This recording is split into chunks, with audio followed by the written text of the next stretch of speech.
The stagecoach door swung open in a cloud of red Wyoming dust, and the woman inside heard her own name spoken by a stranger who was never supposed to know it. She stepped down slowly, holding a carpetbag stitched by her mother's hands, and the man tipping his hat was not the man in the photograph. "Before we begin, tell me, where are you watching from today?" "Wherever you are, sending love your way." Her name was Della Whitmore, 31 years old, and until 3 weeks ago she had believed the letters in her satchel were written by a rancher named Silas Coburn. They spoke of a quiet house, a piano no one played, and a promise that a plain woman could still be seen. She had sold her mother's brooch to buy the ticket. She had told her sisters she was going to be a wife. But the man standing in the road that afternoon was younger than the photograph, leaner, with dust in the creases of his mouth and something guarded behind his eyes. He said his name was Jonah Reed. He said Silas was dead. He said the ranch she had come to marry into no longer belonged to the man who wrote her, and he did not know she was coming at all. And somewhere behind him, past the sagging porch of a house that smelled of wood smoke and grief, a small girl stepped into the doorway, so Della, and whispered a word that stopped the wind.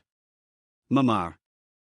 Della Whitmore had been the middle daughter, and the middle daughter in a family of 5 was the one nobody remembered to photograph.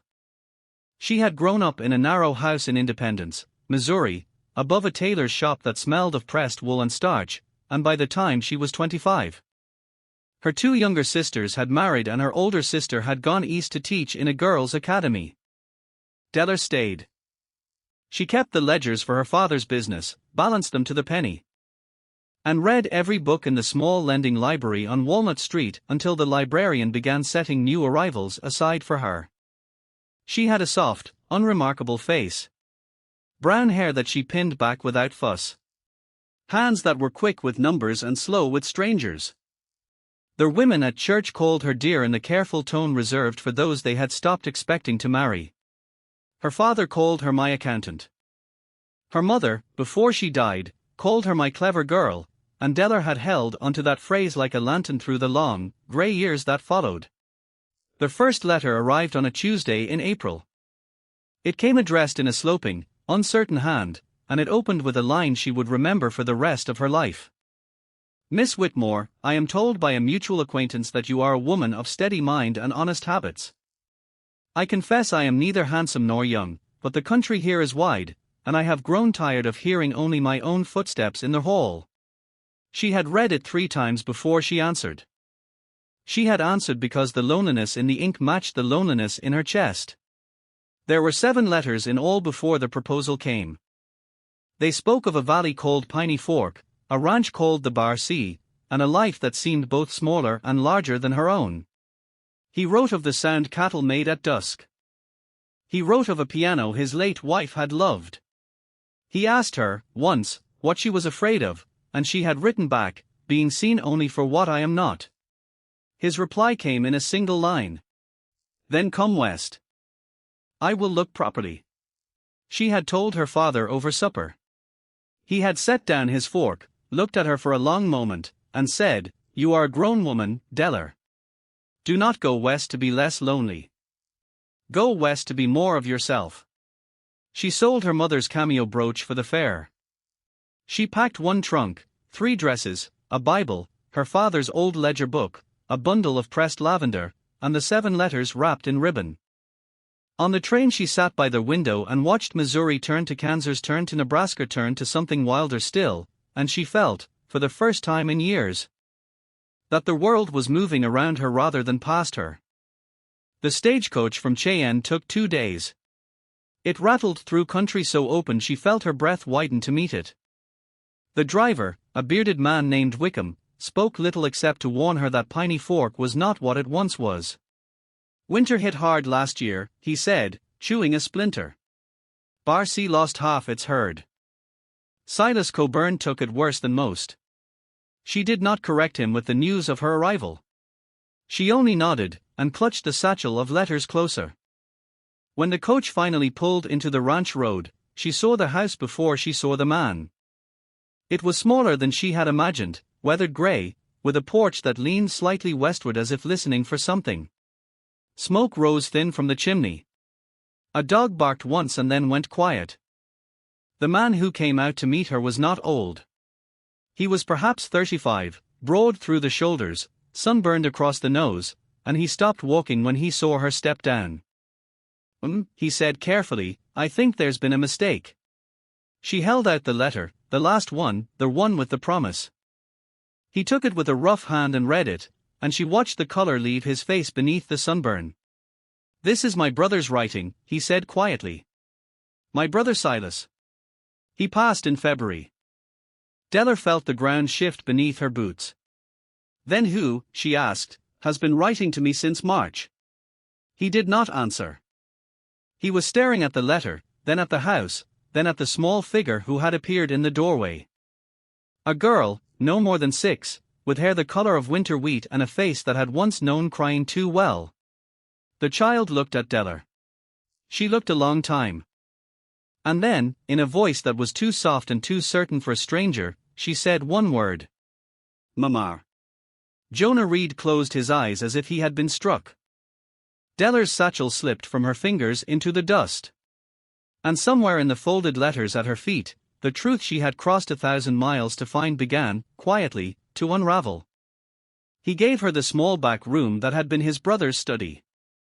There was a narrow cot, a washstand, and a single window that looked west toward the mountains, and Della sat on the edge of that cot for a long time before she took off her traveling coat. Jonah Reed had not asked her to stay. He had also not asked her to leave. He had picked up her trunk, carried it inside without a word, and set it at the foot of the cot. Then he had said, "We will speak in the morning, Miss Whitmore. The girl is tired." And he had gone out to the barn and not come back until she heard his boots on the porch long after the lamp in the front room had died. The child was called Ruth. Della learned this at supper, though supper was only cornbread and beans and a tin cup of milk. Ruth ate with the careful, watchful eyes of a child who had learned that meals could vanish. She did not call Della Mama again. She did not call her anything. She only looked, and once, when Della passed her the salt, she touched Della's wrist with 2 small fingers as though testing whether she was real. Jonah spoke little during the meal. He ate quickly, thanked no one, and rose to tend the horses before Della had finished her plate. That night, lying in the narrow cot, Della listened to the wind pull at the eaves and thought about the letters. She had brought them all. In the morning she took them from her trunk and spread them across the small table in the front room, and when Jonah came in from the milking, she said, "I would like you to look at these." "Every one." He did. He sat down heavily, took off his hat, and read them slowly, and by the 3rd letter his jaw had tightened until she could see the muscle jump beneath the stubble. By the 7th he was very still. "My brother wrote the first 3, he said finally. "That is his hand. But these last 4. He held one up to the light. "This is my hand. Or it was meant to be." Della's breath caught. "You wrote them." "I did not." He set the letter down as if it burned him. "But someone in this house did, and they meant them to look like mine." He did not say who. She saw his eyes move once, briefly, to the doorway where Ruth stood watching them with a rag doll pressed against her chest, and then he looked away. The story came out in pieces over the next 3 days, and only because circumstances forced it. His brother Silas had married a woman named Lenora 8 years back. Lenora had died in childbirth with Ruth. Silas had raised the girl alone, poorly, drinking through the winters, until pneumonia took him in February. Jonah had come up from Colorado to bury him and had stayed because there was no one else to stay for Ruth. He had inherited the ranch, the debts, and a child who had not spoken above a whisper in 3 months. "And the letters?" Della asked. "I do not know," he said. But he said it in a way that told her he suspected, and would not yet say. She could have left. She had money enough for a return coach. Instead, on the 4th morning, she rose before dawn, went to the kitchen, and made biscuits. She had not made biscuits in 6 years. Her hands remembered. When Jonah came in from the yard, he stopped in the doorway and stared as if he had walked into the wrong house. I can pay my keep until I decide, she said, not looking at him. I keep books. I can put your accounts in order if you have any. He was quiet a long moment. Then he said, I have accounts, Miss Whitmore. I do not know if order is possible. Order is always possible, she said. It is only sometimes unwelcome. Something almost like a smile touched the corner of his mouth. He did not let it stay. That afternoon the trouble came riding up the road. Two men on tall horses, dressed too well for ranch country, tipping their hats too carefully. The taller one introduced himself as Mr. Ambrose Kell, representing the Weston Cattlemen's Trust. He had come, he said, about the note on the bar Silas Coburn had borrowed against the herd 2 winters past. The note was due in 90 days. $1,200, or the ranch. Jonah stood on the porch and listened without moving. When Kell had finished, Jonah said only, we will see about it. Kell smiled the smile of a man who had already seen. He tipped his hat to Della on the porch, called her with a slight lift of the eyebrow, and rode away. That night Della opened her trunk, took out her father's old ledger book, and set it on the kitchen table. She turned to Jonah, who was staring into the fire as if it had wronged him. Mr. Reed, she said, if you will let me see your accounts, I believe I can tell you within a week whether this ranch can be saved. He looked at her then. Truly looked. And for the first time since she had stepped off the coach, she felt what it was to be seen properly. Outside, a coyote called once from the ridge. Ruth, in the doorway, was listening. The ledger books were kept in a wooden crate in the barn, water-stained and stuffed in no order at all. Della carried them into the kitchen one afternoon and spread them across the long pine table.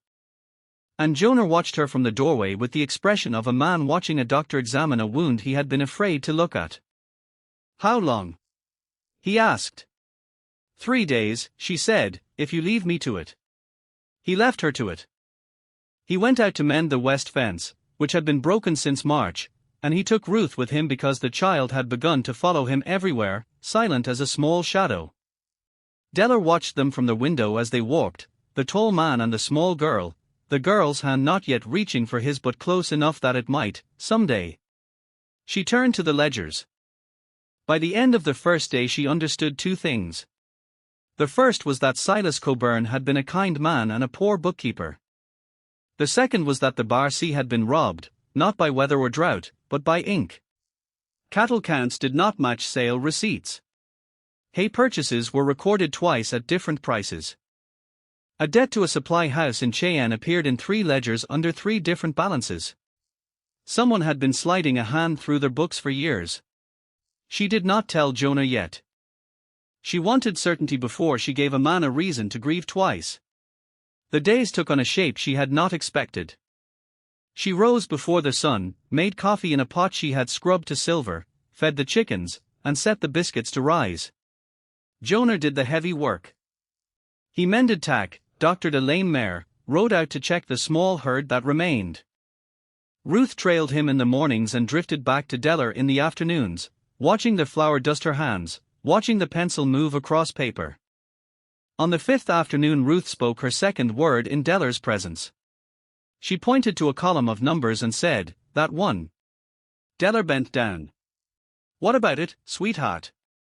It is bigger, Ruth said. The other ones are small. Della looked. It was a feed purchase. $280, 3 times what it should have been. The child had a good eye. Della kissed the top of her head without thinking, and Ruth did not pull away.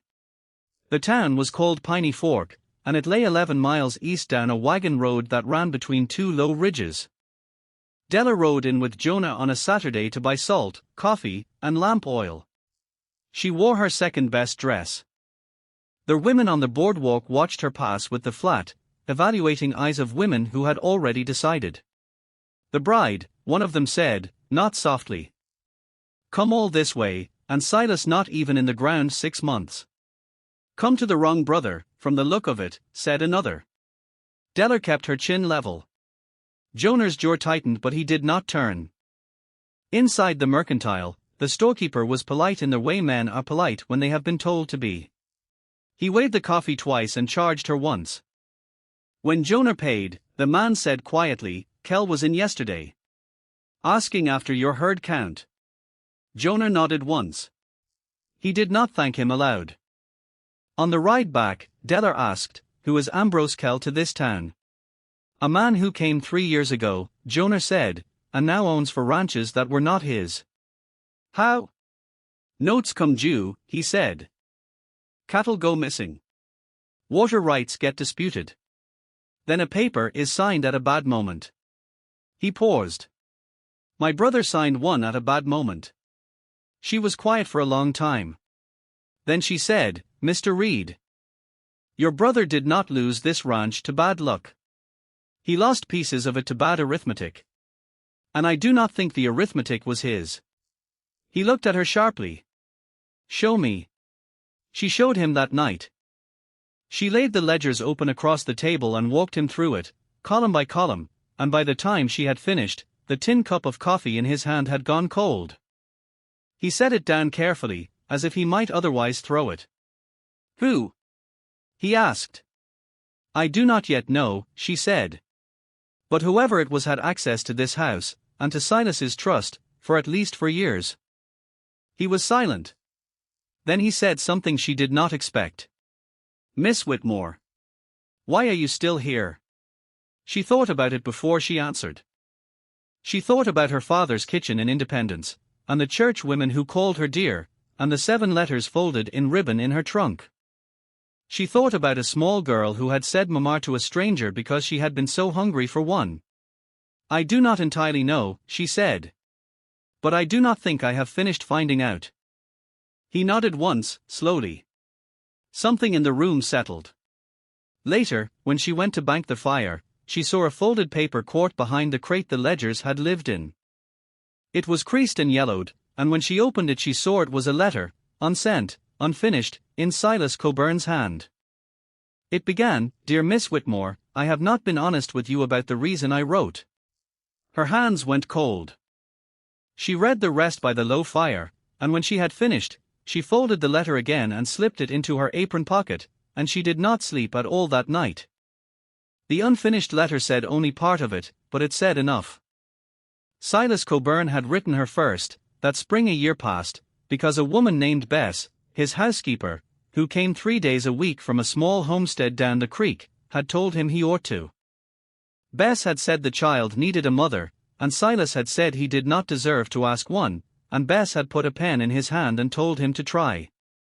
He had chosen Deller's name from a mail-order register in Cheyenne because, Bess had told him, she was described as plain and clever, and Silas had said, "Then she is honest. And honest is what Ruth needs."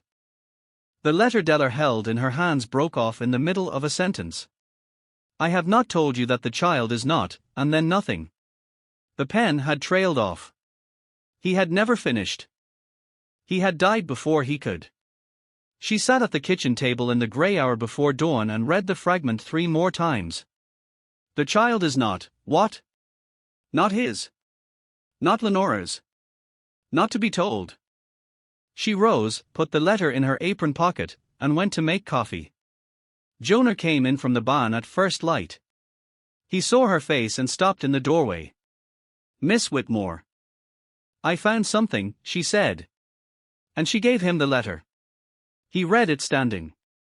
He read it twice. When he had finished, he sat down at the table as if his legs would not hold him, and he set the letter flat and pressed his palms against it as though to keep it from lifting. "Ruth," he said quietly, "is my daughter." Deller did not move. "Not Silas's," he said. "Mine. I did not know until she was 3. I was in Colorado. Lenora and I," he stopped. Started again. "It was 1 week, one summer, before she married my brother. She never told him. She never told me. When Silas found the letters she had kept, he wrote to me. He said he would raise her as his own, and I was to stay away, and I did. I did, Miss Whitmore. 7 years. Deller sat down slowly. And when he died, I came for her." His voice was rough. I came because there was no one else. And I did not know how to tell a 6-year-old girl that the man she called Pupper was not, and the man she called Uncle was. I did not know how to tell this town. So I told no one. I have been raising her as my brother's child because that is what she has been. And because the day she is called something else in this valley is the day the church women decide what she is. Della was quiet for a long time. Then she said, "Who else knew?" "Bess. And Silas. And now you. And the person who wrote those last 4 letters in your name." He looked up sharply. "Yes." They stared at each other across the pine table, and Della felt the shape of it settle over her like a cold cloth. Someone in this valley had known enough of the truth to write to her in Jonah's hand, to bring her here on purpose, to place her inside a house whose secrets were larger than the ledgers. "Mr. Reed," she said. "I think we have both been arranged." The storm came 2 nights later. It came the way summer storms come in that country, with a green sky at 4 in the afternoon and a wall of wind an hour behind it. Jonah was 2 miles out with the small herd. Ruth was in the yard, gathering the last of the wash from the line. Della saw the sky and called her in, and the child came running just as the first hail struck the tin roof like buckshot. Then the barn caught. Della never knew whether it was lightning or something worse. She only saw the orange bloom against the green sky, and she heard the mare inside scream, and she was out the door before she had put on her coat. Ruth ran behind her. Della turned, took the girl by the shoulders, and said, "Stay in the house. Under the table. Do not come out until I call you." And Ruth, for the first time since Della had known her, obeyed without a word. Della got the mare out. She got the 2 milk cows out. She dragged a burning bale into the yard with a pitchfork and left it steaming in the rain. Jonah reached her when the roof of the barn was already gone, riding hard through the hail with his hat pulled low. And he swung down and grabbed her by both arms and looked at her as though he had thought her lost. "You are burned," he said. "My sleeve," she said. "Only my sleeve." He pulled her into the shelter of the house and Ruth came out from under the table and put her arms around Della's waist. And the 3 of them stood in the doorway watching the barn go down into red coals in the rain. It was Jonah who found the coal oil can afterward. Empty. Tossed into the grass behind the barn, where no ranch hand would have left it. He held it up in the last grey light. This was not lightning. Della felt the letter in her apron pocket like a stone. She felt every ledger column she had traced. She felt the smile Ambrose Kell had given her on the porch. That night, when Ruth was asleep, Jonah sat across from her at the table and said quietly, "Miss Whitmore, you should go back to Missouri. I cannot keep you safe here, and I cannot ask a woman I met 3 weeks ago to burn for a ranch that was never promised to her." She looked at him a long moment. "Mr. Reed, you did not ask me to come.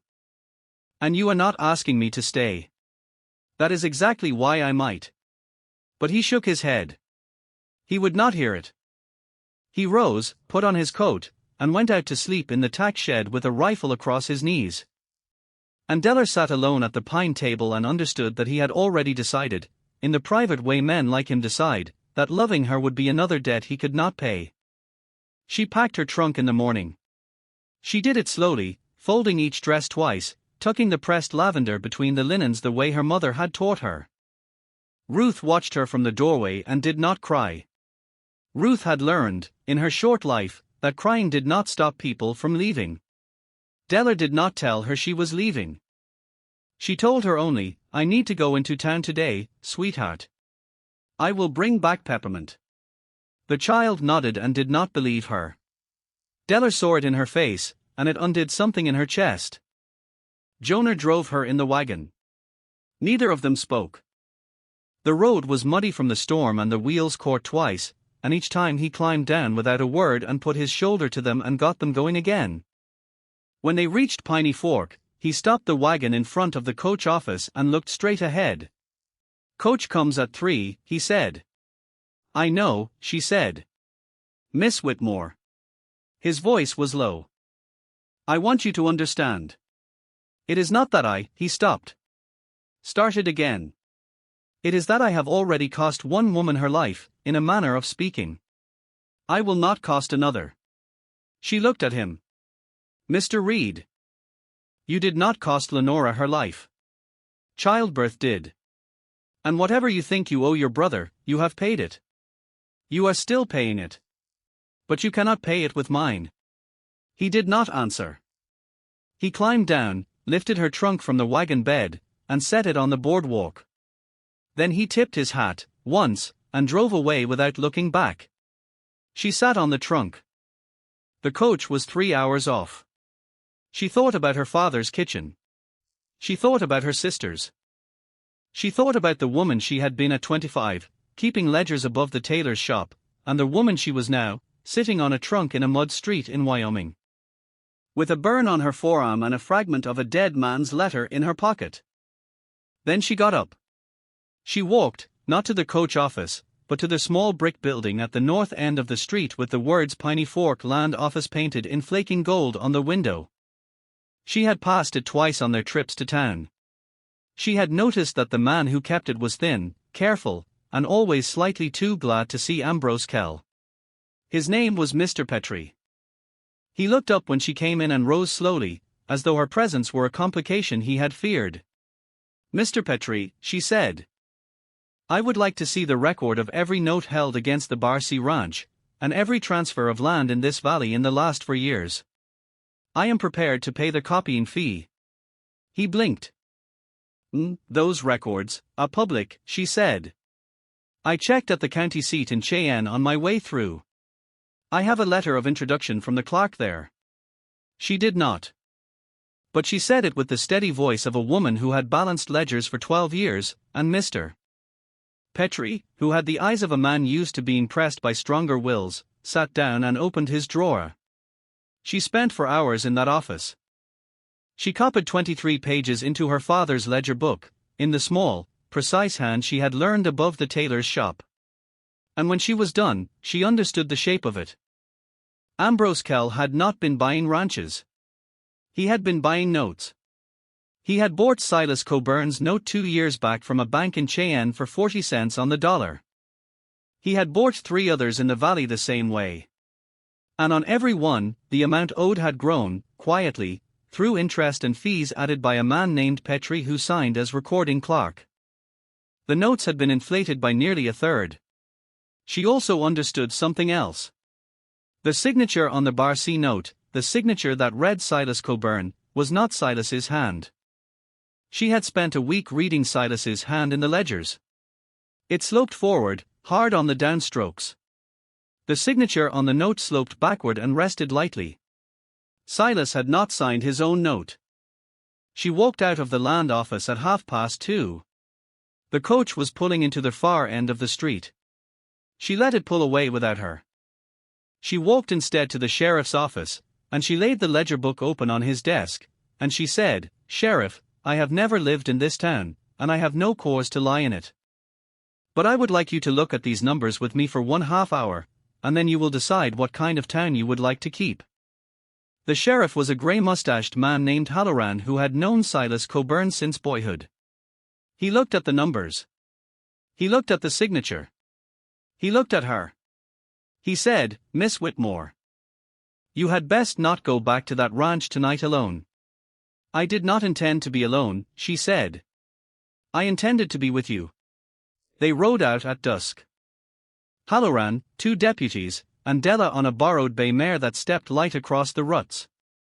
The sky behind them was red as coal, and the road ahead ran black between the ridges, and Della held the ledger book against her chest like something that could stop a bullet.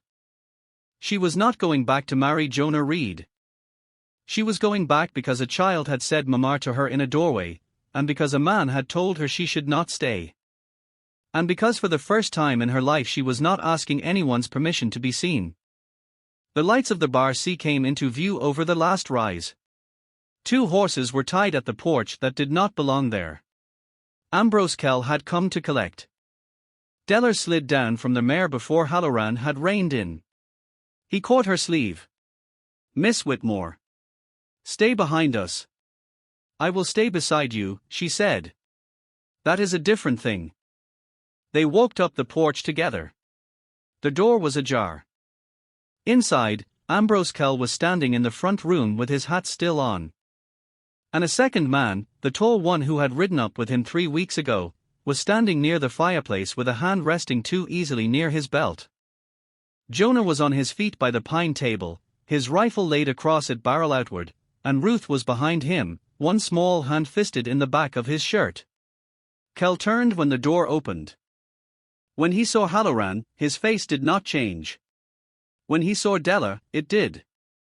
Miss Whitmore, he said, smiling the smile of a man who had already decided how a woman would fit into his afternoon. I was told you had left on the 3 o'clock. You were told wrong, she said. Halloran cleared his throat. Ambrose. Step away from that table. I have some questions for you regarding certain paperwork. Kell's smile stayed. Sheriff, this is a private matter of debt. Mr. Reed has been served notice. I have come to take an accounting. You have come to take a ranch, Della said quietly. She opened the ledger book on the table beside Jonah's rifle. She turned it to face Kell. For a note that was inflated by $380 in fees your clerk added after signing. On a signature that is not Silas Coburn's. Kell's smile did not move. His eyes did. You are mistaken, I am a bookkeeper, Della said. I am not mistaken about numbers, and I am not mistaken about hands. Halloran stepped forward. He set his own hand on Kell's shoulder in a way that was not quite an arrest and not quite not one. Ambrose, he said. You and I are going to ride into town together, and we are going to sit down with your clerk, and we are going to sort this out in front of a judge come Monday. Your man there is going to give my deputy his gun belt. The tall man by the fireplace looked at Kell. Kell nodded once, small. The tall man unbuckled his belt. It was over faster than she had thought it could be. It was not a shootout. It was arithmetic. 3 columns of it, opened on a pine table, in a house that smelled of wood smoke and coffee, and one small girl's breath held tight. They took Kell out to the yard. Halloran spoke with Jonah for a long, quiet minute on the porch. The deputies mounted. Kell did not look at Della as they rode out. He looked at his own hands, and Della understood that he had been beaten not by a rifle but by a woman he had thought too plain to count. The dust settled. The lantern in the front room threw long shadows across the pine table. Jonah stood in the doorway a long time. Ruth came out from behind him, walked across the room, and put her arms around Della's waist and did not let go. Miss Whitmore, Jonah said. His voice was rough. You did not get on the coach. No, she said. I did not. Why? She looked down at the crown of Ruth's head. She looked up at him. Because you told me I should. And because I have spent 31 years doing what I was told I should. And because a small person in this house said one word to me the day I stepped off the coach, and I have been trying, ever since, to be worthy of it. He crossed the room. He stopped an arm's length from her. He did not touch her. He looked at her for a long time, the way a man looks at a fence he has finally decided to stop mending and to start walking through. I do not know how to say this well, he said. I have said very little well in my life. Try, she said. He tried. I do not want you to leave this house, Miss Whitmore. I do not want you to leave this child. I do not want you to leave me. I have not earned any of it. I know that. But I am asking. She was quiet a long moment. Ruth's arms were still around her waist. The lantern hissed. Somewhere out in the yard, a horse blew softly through its nose. Then I will not leave, she said. But not because you asked. Because I am the one who chooses now. Jonah nodded. Slowly. And then, for the first time since she had stepped off the coach and heard her own name in a stranger's mouth, he smiled at her fully. She reached up, without hurry, and touched the burned sleeve of her dress where the bonfire had marked her. Then she touched the back of Ruth's small head. Then she rested her hand, briefly, against Jonah's rough one on the edge of the pine table. 3 hands. 1 table. A ledger opened between them, closed now, and set aside. Outside, past the porch, the first stars had come out over Piney Fork. Inside, a small girl who had not spoken above a whisper in 3 months was asking, in a full voice, whether there might be biscuits left over from breakfast. Della Whitmore laughed. She had not laughed like that in 6 years. The lamp burned steady on the pine table. The wind, for once, was quiet. The following spring, the barn was rebuilt. The men of the valley came out on a Saturday in April to raise it, and the women brought pies wrapped in flour sacks. And the church women who had once called Della the bride from Missouri now called her Mrs. Reed, with the careful tone of women who had been proven wrong and had decided to be gracious about it. Ambrose Kell was serving for years at the territorial prison in Laramie. Mr. Petrie had turned state's witness and moved to Nebraska. The Bar CS note had been settled at its true amount, and there was a little left over besides. Ruth had grown 2 inches. She spoke now in whole sentences, sometimes too many of them. And she called Jonah Pupper in front of the neighbors and uncle only in the quiet of their kitchen when she wanted him to know she remembered. She called Della Mama everywhere, and she meant it in the way that mattered, which was the way she had meant it the first day. They had not had a big wedding. They had walked into town one Tuesday morning in November and stood before a judge, and Della had worn her second best dress and Jonah had worn a shirt she had ironed for him. And Ruth had held the ring. The judge had asked Della if she took this man, and she had said, "I do, and I have been, for some time now." Jonah still slept a light sleep. He still went to the barn before he went to bed, to touch the mare's neck once and listen to the yard. But he came inside now, and he sat at the pine table, and he let Della read to him in the evenings from the small lending library that had opened above the mercantile in Piney Fork. She kept the ledgers. She kept them beautifully. What would you have done if the promise that brought you west turned out to be a lie?